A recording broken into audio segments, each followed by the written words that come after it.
چانڈیو صاحب، آپ سے ملک کے حالات کے اوپر بڑا امپورٹنٹ سوال. ہم دیکھتے ہیں بلوچستان میں دہشت گردوں کے خلاف آپریشن، فاٹا کے اندر دہشت گردوں کے خلاف آپریشن، بلوچستان میں انٹرنیٹ بند ہے، فاٹا کے بہت سارے حصوں میں کرفیو نافذ ہے، ساتھ ہی ساتھ ڈپلومیسی بھی چل رہی ہے، مودی بھی گرم بیٹھا ہوا ہے، معاشی حالات ہمارے آپ کے سامنے ہیں. آج ایک بڑا اچھا مطالبہ IMF نے کیا ہے چانڈیو صاحب. وہ کہتے ہیں کہ اپنے سسٹم کے اندر سے کرپشن کے خاتمے کے لیے کو کام کریں، کو بدعنوانی کے خاتمے کے لیے کو کام کریں، جو لوگ اپنے عہدوں کا غلط استعمال کر رہے ہیں ان کو پکڑنے کے لیے کو کام کریں. آپ کو یہ ملک اس وقت کس جانب جاتے ہوئے دکھائی دے رہا ہے چانڈیو صاحب؟ میں پاکستان کی موجودہ صورتحال کو آئیڈل صورتحال نہیں سمجھتا ہوں. کیوں؟ لیکن جس افراتفری میں یہ اس سے پہلے حکومت نے ملک کو رکھا، اس افراتفری کو کم کرنے کے لیے سیاسی پارٹیوں نے یہ انتظام کیا. لیکن جب یہ انتظام مجھے عارضی لگا. مستقل انتظام ہو جب تمام پارٹیاں ساتھ بیٹھیں، بات چیت کریں، ملک کے مسائل پر بات کریں. لیکن بدقسمتی سے جس کی ذمہ داری زیادہ بنتی ہے، یہ حکمرانوں کی ذمہ داری ہے کہ لوگوں کو بٹھائیں. لیکن بدقسمتی سے خان صاحب نے جو ضد کا راستہ لیا ہوا ہے نا، اس نے ملک کو ٹیڑھا میڑھا راستہ عطا کر دیا ہے اور کسی جگہ پہ چل نہیں پا رہا. کیا چاہتے ہیں، کیوں چاہتے ہیں، مجھے سمجھ میں نہیں آئے گا. ان کے ضد کا کیا نتیجہ نکلے گا. نظام کا جانا کوئی بڑی بات نہیں ہے، چلو کوئی بات نہیں، کئی بار ملک کا نظام ٹوٹ چکا ہے.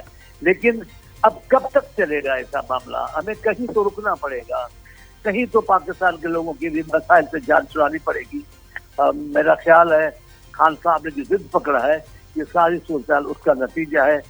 یہ سیاستی پاکستان میں رائج نہیں ہے جو خان صاحب نے اختیار کیا ہے. رائٹ، مولانا بخش چانڈیو کے ویوز آپ نے جانے. عبداللہ حمید گل صاحب، سر IMF نے مطالبہ کیا ہے کہ کرپشن ختم کرو، گرے اکانومی ختم کرو، کرپٹ افسران کو پکڑو، ان کے پکڑنے کے لیے کوئی سسٹم بناؤ. میرے خیال سے یہ وہ مطالبہ ہے جس کا میں پہلے دن پہ سوچ رہا تھا کہ ایکسپیکٹ کر رہا تھا کہ آ جائے گا، لیکن بیٹر لیٹ دین ایور آ تو گیا. کیا لگتا ہے آپ کو کہ IMF کی اس ڈیمانڈ کے اوپر یہ سسٹم کام کر سکتا ہے سر؟ دیکھیں، پہلی بات یہ ہے کہ میں وہ احمد اویس صاحب کی بات کو رسپونڈ کرنا چاہوں گا بالکل 30 سیکنڈ میں. بالکل، جب جنرل حمید گل رحم اللہ اور میں دونوں کٹھے تھے افغانستان میں، اور ایک دفعہ نہیں بلکہ 3 دفعہ جو ہے افغانستان نے جو ہے ان کی بات مان کے اور وہاں پیس لے آئے تھے. اور حالانکہ بڑا مشکل کام تھا اور اس ٹائم پہ سعودی بادشاہ کی بھی بات نہیں مانی گئی تھی. تو یہ میں اپنے والد کی بات نہیں کر رہا، بلکہ یہ پاکستان کی عزت کی بات کر رہا ہوں اور پاکستان کے اداروں کی عزت کی بات کر رہا ہوں. دوسری جانب جو ہے، ہم اسٹریٹجک ڈیپتھ کی بات کیا کرتے تھے کہ پاکستان نے ایک اسٹریٹجک ڈیپتھ حاصل کی ہے جس کو لوگوں نے مذاق بنا کے پیش کر دیا. اب جب بھارت نے وہ اسٹریٹجک ڈیپتھ حاصل کی ہے تو اب ہماری چیخیں بلند ہو رہی ہیں. میرے خیال میں ہمیں اپنی افغان پالیسی کا اکثر نو جائزہ لینا ہوگا اور عوام سے عوام کا تعلق جو ہے اس کو بحال کرنا ہوگا. اس سے علیحدہ کہ افغانستان کے اندر جو دہشت گرد عناصر ہیں وہ پاکستان کے اندر جو کچھ کر رہے ہیں، اس کے لیے ہمیں مل بیٹھ کے ان کے ساتھ ایک مشترکہ اسٹریٹجی بنانی ہوگی. یہ تو بات ہو گئی یہاں ختم. اب IMF اور ورلڈ بینک کا، جس طرح ابھی چانڈیو صاحب نے بات کہی ہے، دیکھیں جو IMF اور ورلڈ بینک کا چنگل ہے، اس کو نہ کسی اپوزیشن نے کبھی پسند کیا، نہ کسی ملٹری لا نے کیا، نہ کبھی کسی سول حکومت نے کیا. اس کا مطلب یہ ہے کہ یہ جو ہے وہ شراب ہے جس کے پیچھے بھاگنے سے ہمیں کچھ حاصل نہیں ہوگا.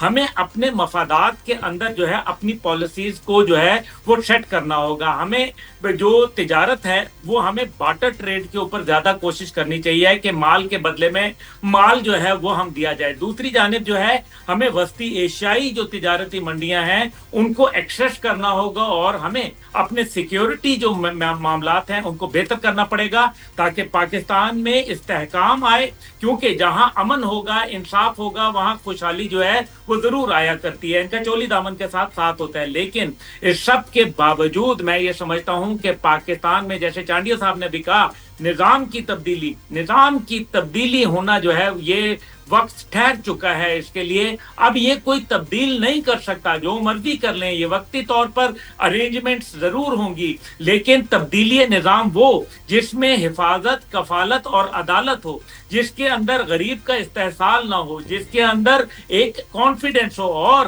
سب سے بڑھ کر یہ پاکستان میں نفرت کی سیاست کی گنجائش نہیں ہے.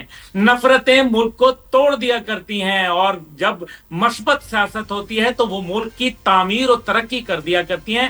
تو میرے خیال ہے کہ ہمیں اس ٹائم پہ مغرب کی آنکھ سے نہیں بلکہ پاکستان کو لک ایسٹ پالیسی کی آنکھ سے جو ہے وہ دیکھنا ہوگا. انشاءاللہ کامیابی ہماری جو ہے وہ منتظر ہے اور میں یہ سمجھتا ہوں کہ پاکستان کا مستقبل روشن ہے اور انشاءاللہ تعالی جو اس کے اندر اضافہ ہوگا لیکن ہمیں اپنی تعین رہی کرنا ہے. جیسے احمد عویس صاحب نے بلوچستان کی حکومت کے حوالے سے بات کی, بلوچستان کے اندر ایک فیلڈ حکومت ہے, لیٹس ایکسپٹ اٹ. ہم بلوچستان میں جب تک فیلڈ حکومت کے ساتھ چلیں گے تو نتیجہ سوائے شہادتوں کے اور کچھ نہیں نکلے گا. ایک اور آخری سوال عبداللہ حمید گل صاحب آپ سے پوچھنا چاہتا ہوں. فیلڈ مارشل صاحب کی کامیابیاں ہم جانتے ہیں لاتعداد ہیں. بھارت کو جس طرح منہ توڑ ہم نے جواب دیا تاریخ میں ہمیشہ یاد رکھا جائے گا. آنے والے وقت میں آپ فیلڈ مارشل صاحب کے لیے کیا مزید چیلنجز دیکھ رہے ہیں؟ میں سوال اس لیے پوچھ رہا ہوں کیونکہ آلریڈی انہوں نے اپنا بینچ مارک اتنا اوپر رکھا ہوا ہے. جس طریقے سے وہ اس وقت ڈپلومیسی کے میدان ہو, جنگ کا میدان ہو, ہر میدان میں کامیابی سمیٹ رہے ہیں. آنے والے وقت میں بھی ان کو اسی طریقے سے اپنی کامیابی کے گراف کو اوپر لے کے جانا ہے. کیا آنے والا وقت چیلنجنگ ٹائم ثابت ہوگا ان کے لیے؟